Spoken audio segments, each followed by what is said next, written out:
นะครับการทดลองครั้งที่2ก็เหมือนเดิมครับประกอบชิ้นส่วนนี้ไปก่อนเช่นกันนะครับแล้วก็ตามด้วยน้ำมันเครื่องตามท้องตลาดเหมือนเดิมนะครับ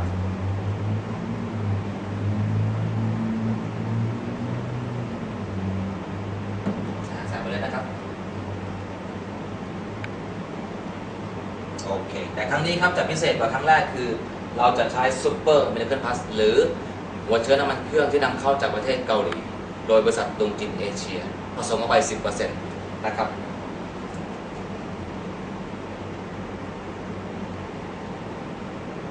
โอเคนะฮะผมจะเริ่มผสมลงไปเลยนะครับ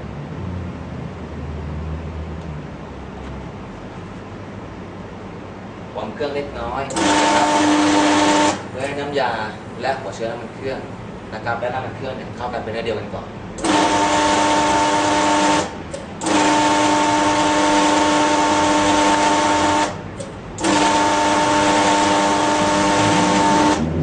พอสมควรนะครับหลังจากนั้นประกอบชิ้นส่วนนี้เข้าไปเหมือนเดิมครับ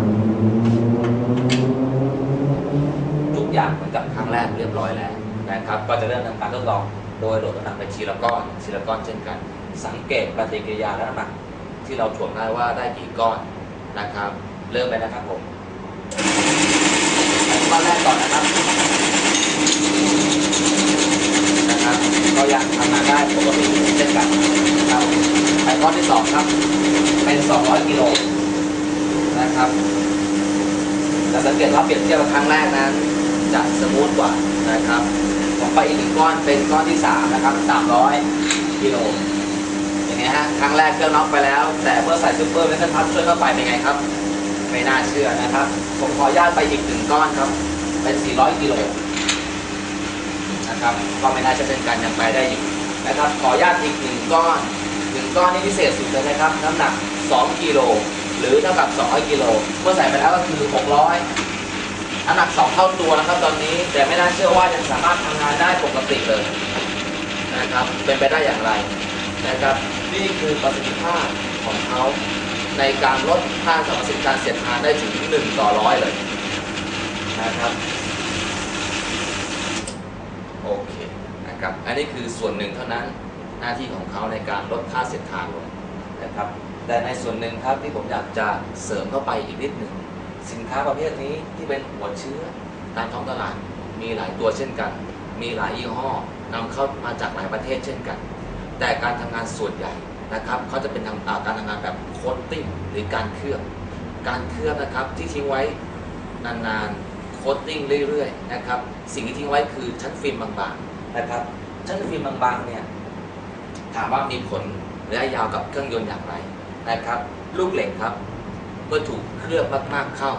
นะครับจะมีชั้นฟิล์มบางๆหนาขึ้นทุกๆขณะในการเคลือบหรือการทำงานของเขานะครับคิดง่ายๆเลยครับถ้ากระบอกสูบกับลูกสูบนะครับต่างคนต่างหนาขึ้นเป็นยังไงฮะปกติทำงานลำบากอยู่แล้วใช่ไหมครับถ้าต่างคนต่างหนาเครื่องฟิตนะครับกระบอกสูบกับลูกสูบต่างคนต่างฟิตทำงานลำบากแน่นอนมีปัญหากับเครื่องยนต์ทันทีนะครับแต่ในส่วนนี้นะครับสินค้าของเราคือซูเปอร์ไมเคิลพลัสเนี่ยเมื่อเขาผสมเป็นเนื้อเดียวกับน้ำมันเครื่องแล้วนะครับเขาจะวิ่งไปตามส่วนต่างๆของเครื่องยนต์โดยอาศัยน้ำมันเครื่องเป็นตัวนำพาไปนะครับในส่วนนี้เครื่องของเราจะทำหน้าที่ส่วนใหญ่เป็นการซึมนะครับ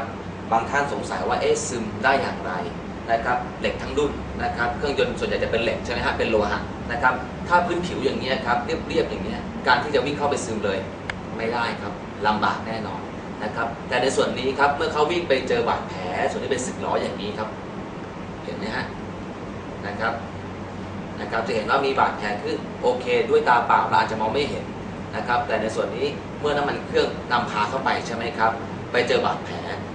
เนี่ยเมื่อลองใช้กล้องกำลังแรงสูงซูมเข้าไปนะครับจะเห็นเป็นเหมือนฟันปลาอย่างนี้นะครับลองนึกภาพตามกันนะครับฟันปลาอย่างนี้เหมือนฟันเลื่อยนะครับผมตัวน้ำยามิราเคิลพลัสของเราเนี่ยครับจะเข้าไปแทนที่ในส่วนที่เป็นฟันปลาหรือส่วนที่สึกหรอนะครับจนทำให้ชั้นผิวเขาเรียบได้เกือบจะ 100% เลยนะครับจึงทำให้ค่าสมรรถสิทธิ์ความเสียดทานของเขาลดลงในอัตราส่วน1/100ทันทีนะครับจริงหรือเปล่าไม่รู้แต่จากการสาธิตของเราจาก3ก้อนเป็น6ก้อนเป็นไปได้อย่างไรนะครับแล้วถ้าถามกลับว่าผมพูดอย่างนี้มีเหตุการณ์ไหนมีอะไรมาเป็นตัวรับรองคำพูดของผมได้บ้าง นะครับโอเคยกตัวอย่างให้ดูแล้วกันนะครับทางการของเกาหลีเขาเคยเอาไปใช้กับทางการทหารนะครับเอาไปใส่รถถังเคยรถถังวิ่งไหมครับ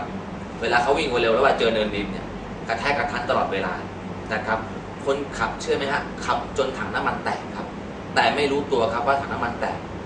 มารู้ตัวอีกทีก็ต่อเมื่อขับไปแล้วเกือบ300 กิโลเมตรเป็นไปได้ไงครับรถบ้านๆอย่างเรารถเก๋งทั่วไป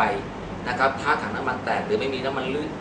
เครื่องเลี้ยงเครื่องยนต์นะครับเกิดความร้อนเครื่องยนต์ฮีททันทีน็อกแน่นอนนะครับแต่ของเขาวิ่งต่อได้เกือบ300 กิโลเมตรและเป็นรถถังด้วยนะครับเหตุการณ์นั้นผมจะยกตัวอย่างให้ดูและเทียบเคียงให้ดูนะครับก็คือถังน้ำมันเครื่องแตกใช่ไหมฮะผมถอดตัวนี้ออกเลยถังน้ำมันเครื่องแตกไม่มีน้ำมันเครื่องเลี้ยงก็เหมือนกับเหตุการณ์นี้เลยนะครับแล้วผมจะเปิดเครื่องโดยโหลดน้ำหนักที่600 กิโลหรือ6 ก้อนนะครับดูว่าเครื่องจะไปต่อได้หรือไม่นะครับมาดูกันนะครับในส่วนนี้ขออนุญาตเช็คด้วยนะครับก็สามารถไปได้นะครับแต่ก็ต้องเรียนตรงๆว่าเหตุการณ์อย่างนี้ไม่มีใครอยากให้เกิดขึ้นกับรถของเราแน่นอนนะครับแต่ที่ผมยกตัวอย่างให้ดูเพื่อให้เห็นถึงประสิทธิภาพแล้วก็ประโยชน์ในการเซฟความปลอดภัยนะครับ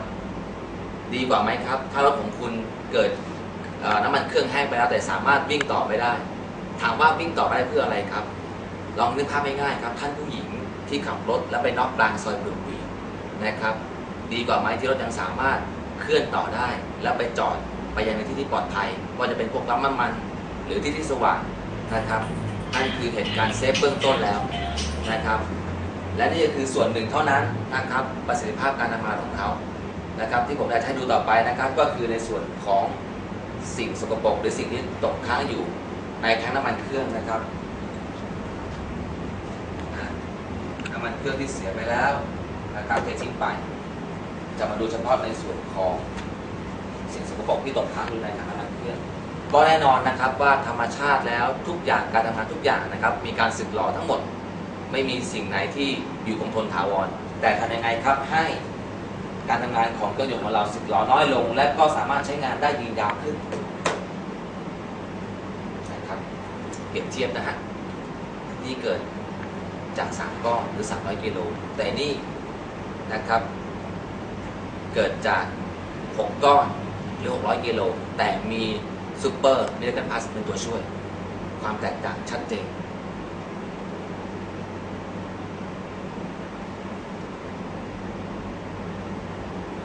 นะครับผมโอเคนะฮะ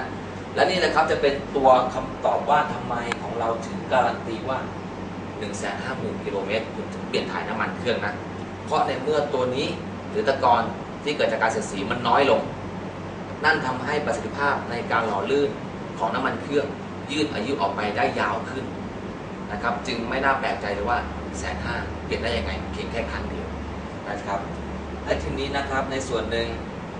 เมื่อมีการเสียดสีน้อยลงที่ผมบอกว่าการสึกหรอของเครื่องยนต์ก็น้อยลงด้วยเป็นไปได้ยังไงเป็นไปได้ครับนี่คือคำตอบครับ